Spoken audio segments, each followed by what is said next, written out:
அமைதியான ஒரு மாலை நேரம். அழகிய ஒரு சிறிய கிராமத்தில் மக்கள் அனைவரும் வானத்தில் விளக்குகளை பறக்க விட்டார்கள்.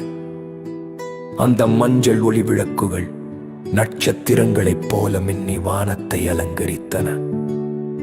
ஆனால் அந்த விளக்குகளில் ஒன்று மட்டும் வானத்தை விட்டு திரும்பி கீழே இறங்கத் தொடங்கியது. அது மெதுவாக ஒரு காடு நோக்கி பறந்தது. யாரும் அதை பற்றி கவனிக்கவில்லை. ஆனால் அது ஒரு ரகசியத்தை தாங்கி வந்தது. அந்த காடு சாதாரண காடு அல்ல, அது இசைக்கும் காடு என்று அழைக்கப்பட்டது. மரங்கள் காற்றுடன் பேசும், இலைகள் ஒளி பாயும் இடம். அந்த வான விளக்கு அந்த காடின் இதயத்துக்குள் பறந்து சென்றது. அங்கே ஒரு பழமையான கல்வாசல் இருந்தது.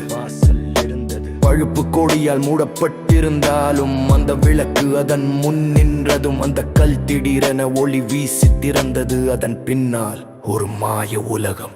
கீழே ஒரு பிரகாசமான ஏரி, நீரில் பிரதிபலிக்கும் ஒளிகள் வானத்தின் நட்சத்திரங்களைப் போல மின்ன. அதன் நடுவில் ஒரு வெள்ளி தாமரை மலர் பூத்திருந்தது. அந்த வான விளக்கு மெதுவாக அதற்குள் சென்று மறைந்தது. அடுத்த நொடியில் ஏரியின் நடுவில் இருந்து ஒரு ஒளி உருவம் எழுந்தது. தங்க இறகுகளுடன் ஒரு மாய காவலர். அவன் ஒளி உலகத்தை காத்து வந்தவர். ஆனால் அவரது ஒளி மங்கிவிட்டது. வான விளக்குகள் தங்கள் சக்தியை இழந்திருந்தன. அப்போது வானத்தில் ஒரு கோபுரம் தோன்றியது.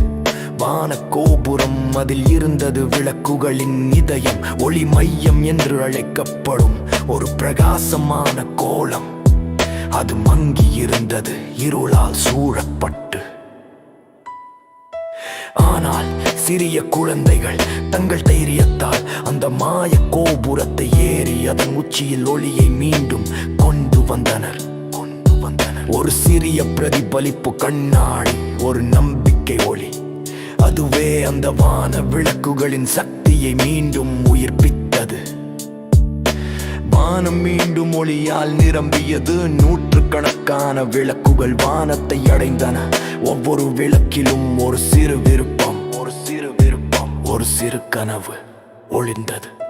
கிராமம் முழுவதும் மகிழ்ச்சியால் பிரகாசித்தது.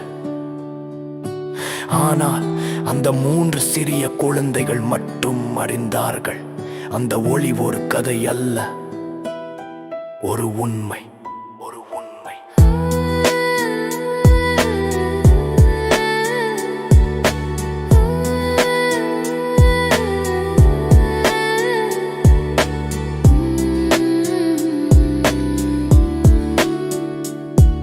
இதுதான் வானவிளக்கின் மாயக்கதை.